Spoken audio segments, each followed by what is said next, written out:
I'm Jody with the United Pawnbrokers out of Jonesboro, Arkansas, and today we're going to be doing kind of a recap of the retro, but what makes this time a little bit different is I do have an original Glock 17 Gen 1 to kind of compare and contrast to. So the 17 is one of the most influential handguns on the market. Back in 1980, 80 to 82 is whenever the Glock 17 was really designed by Glock. Back in 1980, Austria actually adopted it as the P80, which that particular firearm is identical to the Gen 1 17. It just has a few different slide markings on it. But as a overall recap of the retro, everything dimensionally is the same. You do not have any kind of front slide serrations, no rail. It does not have the loaded chamber indicator extractor. And of course it comes with two, in this case, Gen 4 style magazines. You have the Tupperware box, a little bit harder to get open than what the new ones are. And inside, of course, it says do not put this firearm loaded inside the box, and that is because it has the possibility to fire if it gets jostled just right. This is a newer version of the Tupperware case, so it does have a little bit of a guard to prevent the trigger from being pulled. Inside, you have a second 17 round magazine. You have a thumb saver, your cleaning rod, and your cleaning brush. And you have the collector's case. So this is just an over box that kind of holds the Classic series, and you get your certificate of authenticity and all of your normal paperwork. But some things to kind of identify the retro version of these guns is that they do not have a suffix on the serial number, or they have a suffix, not a prefix. The suffix is Gen 1 on all of the remakes. And a few other things that they have changed. Just the overall roundness, I would say, of the edges on this original gun are a little bit more, not as square as what you see on the retro, especially whenever you look at the sides of the trigger guard. And I know this gun does have some carry wear, but just the overall texture, everything is just a little bit more rounded. On the back, you do have the plug hole to add any kind of lanyard loop or anything like that.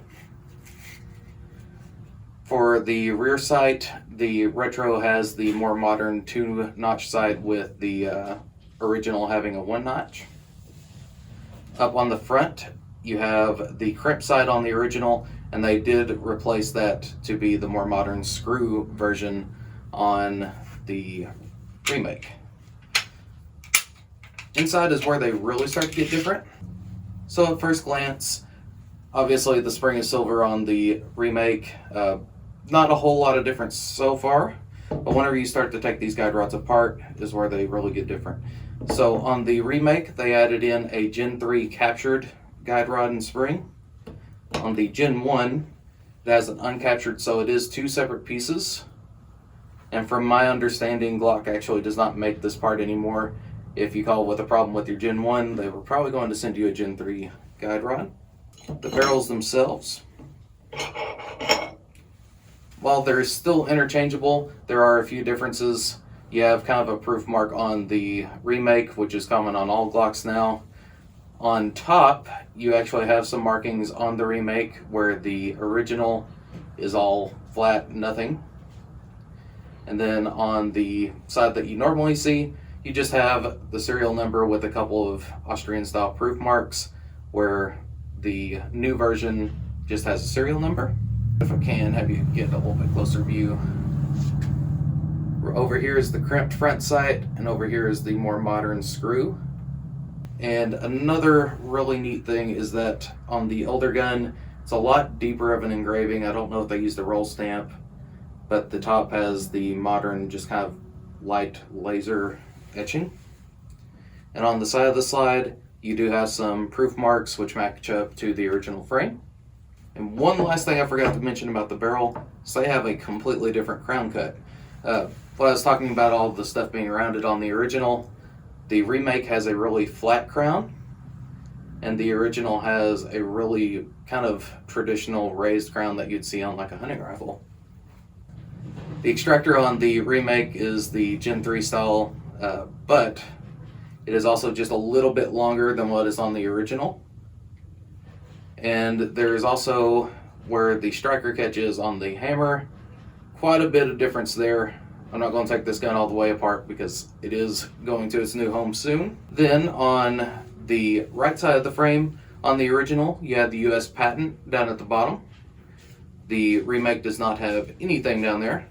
Then up top, you have where this frame was made in Georgia. And then on the remake, you have the made in Austria, but it also has the location in Georgia. Up here, I don't know if it's so much as it dulled over time, but overall the locking block is a tad bit different than it is on the remake. This is what we're used to seeing with Gen 3s and 4s. And here it looks like it is actually a smaller piece.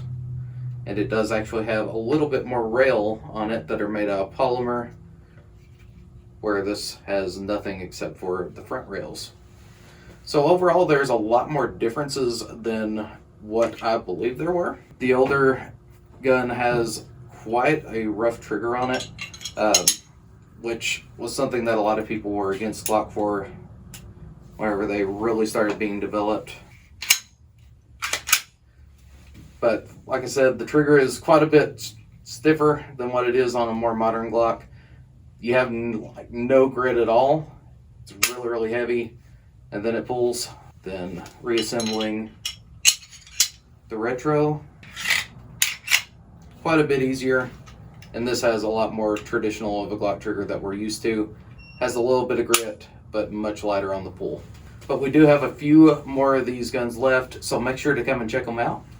And if you have any questions, please reach out to us. But thank you.